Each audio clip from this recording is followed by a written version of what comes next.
प्रिय विद्यार्थियों, मैं Sonkiya madam Christ church convent school Gadarwara digital class में आपका स्वागत है। प्रिय विद्यार्थियों, मैं हिंदी टीचर कक्षा 12वीं विषय हिंदी। आज मैं आपको निबंध साहित्य का विकास समझाने जा रही हूँ। पेज नंबर 101 अध्याय 1 निकाल लीजिए। मैं आपको निबंध के विषय में बताती हूँ। निबंध हिंदी निबंध आधुनिक काल की एक विकसित विधा है। विधाएं आप जानते ही होंगे, मैंने आपको विधा बताई हैं, जिसमें से 5 प्रमुख विधाएं बताई थी। निबंध, नाटक, एकांकी, उपन्यास और कहानी, ये 5 प्रमुख विधाएं हैं। और इसके अलावा जो भी और विधाएं हैं वो गौण विधाएं कहलाती हैं, वो अप्रमुख विधाएं कहलाती हैं। तो निबंध हमारा प्रमुख विधाओं के अंतर्गत आता है। अब निबंध नि धन बंध शब्द से बना है, जिसका अर्थ होता है बांधना। इस प्रकार निबंध भली भांति बंधी हुई परमार्जित और प्रौढ़ रचना होती है। पहले समय में, प्रारंभ समय में निबंध का प्रयोग गद्य एवं पद्य दोनों विधाओं में किया जाता था, लेकिन आज निबंध का प्रयोग एक विशेष प्रकार की साहित्यिक गुणों से युक्त गद्य रचना के लिए रूढ़ हो गया है। सिर्फ गद्य रचना के लिए ही इसका प्रयोग किया जाता है। वैसे तुलसीदास ने कहा है, यथा भाषा निबद्ध मति मंजुल मात नोती मति। आया समझ में? इसका मतलब यही होता है कि आधुनिक काल में इसका प्रयोग एक विशेष प्रकार की साहित्यिक गुणों से युक्त गद्य रचना के लिए रूढ़ हो गया है। अब इसका पद्य में इसका प्रयोग नहीं होता। अब देखिए, हिंदी में हम इसको क्या कहते हैं? निबंध। और अंग्रेजी में इसे क्या कहा जाता है? ऐसे। इसका अर्थ है प्रयत्न करना। यह शब्द मूलतः फ्रांसीसी शब्द एसाई से बना है, जिसका अर्थ होता है प्रयत्न करना, प्रयोग और परीक्षण करना। ये किसका अर्थ होता है? निबंध का अर्थ होता है। आया समझ में आपको? प्रौढ़ गद्य रचना के रूप में इसको हमने स्वीकार किया है। अब देखिए, पाश्चात्य निबंध साहित्य के जनक फ्रांसीसी लेखक मॉन्टेन ने निबंध का स्वरूप उद्घाटित करते हुए लिखा है, निबंध विचारों, उद्धरणों तथा कथाओं का मिश्रण है। अब देखिए, प्रसिद्ध निबंधकार ने निबंध के विषय में लिखा है। अब प्रसिद्ध निबंधकार बेकन ने कहा है कि निबंध केंद्रीभूत ज्ञान के वे कुछ पृष्ठ हैं जिसमें विचारों की सहज अभिव्यक्ति होती है। अब ये तो अपन ने पाश्चात्य निबंधकारों के विषय में पढ़ा। अब भारतीय विचारक निबंध के विषय में क्या कहते हैं, इसमें से मुख्य 2 विचारकों के विषय में मैं आपको बताती हूँ, जो मैं बताती आई हूँ। अब देखिए, आचार्य रामचंद्र शुक्ल, इनका नाम आपने सुना है, ये एग्जाम में भी देते हैं इनके विषय में। भारतीय विचारक आचार्य रामचंद्र शुक्ल ने निबंध साहित्य को गरिमा प्रदान करते हुए लिखा है, यदि गद्य कवियों या लेखकों की कसौटी है तो निबंध गद्य की कसौटी है। ये आपको लर्न करना है, ये अनिवार्य परिभाषा है निबंध की, ये आती है। आया समझ में आपको? अब देखिए दूसरी परिभाषा और सुन लीजिए, बाबू गुलाब राय, ये भी सभी को लर्न होगी। बाबू गुलाब राय के अनुसार निबंध उस गद्य रचना को कहते हैं जिसमें एक सीमित आकार के भीतर किसी विषय का वर्णन या प्रतिपादन एक विशेष निजीपन, स्वच्छंदता, सौष्ठव और सजीवता तथा आवश्यक संगति और संबद्धता के साथ किया जाता है, निबंध कहलाता है। आया है आपको समझ में? ये निबंध की मैंने आपको 2 डेफिनेशन बता दी है, आपको ये अनिवार्य रूप से लर्न करना।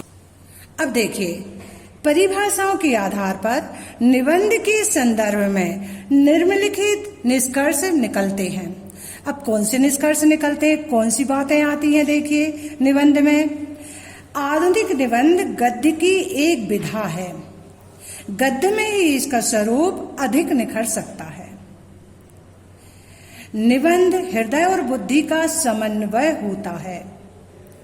निबंध में संक्षिप्तता, पूर्णता एवं कसावट होती है। इसमें रोचकता, सजीवता, भाषा की प्रौढ़ता तथा शैली की प्रांजलता आवश्यक है। निबंध में यत्र तत्र हास्य, व्यंग एवं विनोद का पुट भी हो सकता है। निबंध जीवन का व्याख्याकार होता है। आया समझ में? इसके ये निष्कर्ष निकलते हैं। जिस प्रकार कविता में भाव पक्ष और कला पक्ष होते हैं, उसी प्रकार निबंध में भी आंतरिक और बाह्य दो पक्ष होते हैं। सिर्फ आपको यही समझना है, जिस प्रकार कविता में भाव पक्ष और कला पक्ष होते हैं, इसी तरह निबंध में भी दो पक्ष होते हैं। एक आंतरिक पक्ष होता है और दूसरा बाह्य पक्ष होता है। आया समझ में? व्यक्ति को प्रमुख मानकर निबंध के दो भेद किए जा सकते हैं। अब दो भेद कौन से होते हैं, देखिए। पहला होता है विषय प्रधान या निजात्मक, और दूसरा होता है विषय प्रधान या परात्मक। देखिए, बोलने में दोनों समान लगते हैं, पर दोनों में अंतर है। पहला क्या है, विषय प्रधान या निजात्मक, दूसरा है विषय प्रधान या परात्मक। ये दो भेद होते हैं। अब विषय के आधार पर निबंध के कितने भेद होते हैं, ये प्रश्न आपका आता है 2 नंबर का। तो देखिए, विषय के आधार पर निबंध के 4 भेद होते हैं। अब ये 4 भेद आपको याद रखना है, ये आते हैं। देखिए, पहला होता है वर्णात्मक, दूसरा होता है विवरणात्मक, तीसरा होता है विचारात्मक और चौथा होता है भावात्मक। आया बेटा आपको समझ में? तो विषय के आधार पर निबंध के कितने भेद होते हैं? विषय के आधार पर निबंध के 4 भेद होते हैं। मैंने चारों के नाम बता दिए। अब थोड़ा थोड़ा डेफिनेशन जैसा इनको तुम्हें बताना भी है। ये भी प्रश्न आ जाता है कि वर्णात्मक निबंध क्या होता है, तो ये भी मैं आपको बता दे रही। अब देखिए, पहला क्या है, वर्णात्मक निबंध। तो वर्णात्मक निबंध में क्या होता है? वर्णात्मक निबंध में भूगोल, ऋतु, तीर्थ, दर्शनीय स्थल, पर्व, त्योहार, सभा सम्मेलन आदि के विषय में वर्णन किया जाता है। सजीव भाषा होती है, शैली के माध्यम से इसका वर्णन किया जाता है। तो ये आता है अपना वर्णात्मक निबंध के अंतर्गत। अब दूसरा आता है विवरणात्मक निबंध। अब वो क्या होता है? इस प्रकार के निबंधों में उसका रूप तो स्थिर रहता है, पर गतिशील रूप का वर्णन किया जाता है। जैसे शिकार, पर्वतारोहण, दुर्गम प्रदेश की यात्रा, साहसपूर्ण कार्य, तो इसके विषय में गतिशील वर्णन, यानी तुमने क्या किया, ऐसा वर्णन इसमें किया जाता है। अब तीसरा है विचारात्मक। विचारात्मक क्या होता है? अब देखिए, बौद्धिक विवेचन की प्रधानता रहती है ऐसे निबंधों में। अब जैसे क्या है, दर्शन, आध्यात्म, मनोविज्ञान आदि विषय के पक्षों का विवेचन होता है। आया समझ में? अब भावात्मक निबंध चौथा, भावात्मक विषय के में आपको बताना है, तो इसका संबंध भावना अर्थात हृदय से होता है। हमारे हृदय के भाव इस प्रकार के निबंधों में प्रस्तुत किए जाते हैं। आया ये समझ में आपको? अब देखिए, अब एक प्रश्न आता है आपको, हिंदी निबंध रचना में शैलियां क्या होती हैं, शैली किसे कहते हैं? अब शैली क्या होती है, पहले तो मैं आपको शैली की परिभाषा बता दे रही हूँ, और बहुत सरल है, और ये मैंने आपको बताई भी है, आपको जल्दी से लर्न भी हो जाएगी। पाश्चात्य विद्वान बभन का कहना है, शैली ही व्यक्ति है और व्यक्ति ही शैली है। ये शैली की परिभाषा है। शैली ही व्यक्ति है और व्यक्ति ही शैली है। आपको लर्न हो गई होगी, आप बहुत समझदार हैं, आप ध्यान से पढ़ते हैं, मैं आप सभी को बहुत अच्छे से जानती हूँ, है ना। अब देखिए, शैली आपको आएंगी, 2 शैलियों के नाम लिखो। तो समय ऐसा रहता है कि वो 2 शैली के नाम भी हम भूल जाते हैं, इसलिए आपको ध्यान से समझना है। अब शैली देखिए, पहला है समास शैली, दूसरा व्यास शैली। समास अपन पढ़ते हैं तो आप शैली और जोड़ देना, आपको ये लर्न हो गया समास शैली। दूसरा क्या है व्यास शैली, तीसरा क्या है विवेचन शैली, चौथा क्या है व्यंग्य शैली, पांचवा क्या है आगमन और निगम शैली। तो बेटा ये आपको आ जाएंगी। अब मैं आपको इनके विषय में थोड़ा सा बता दूं, समास शैली क्या होती है, हैं? इसका प्रयोग अधिकांश निबंधकार करते हैं। कम शब्दों में अधिक कहने की प्रवृत्ति इस शैली का गुण होता है, यानी कम शब्दों में अधिक बोल, यानी गाघर में सागर। तो ये आ गए अपना समास शैली के अंतर्गत। अब व्यास शैली क्या होती है? व्यास शैली का अर्थ है विस्तार। आया समझ में? समास शैली का अर्थ है कम शब्दों में अधिक बताना और व्यास शैली का अर्थ है विस्तार से बताना। आया समझ में?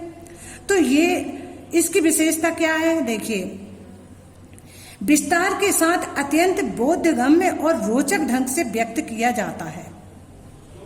इस शैली का प्रयोग विषय प्रधान निबंधों में किया जाता है। अब विवेचन शैली देखिए, इस शैली के अंतर्गत लेखक तर्क वितर्क प्रमाण पुष्टि व्याख्या निर्णय आदि का सहारा लेता है।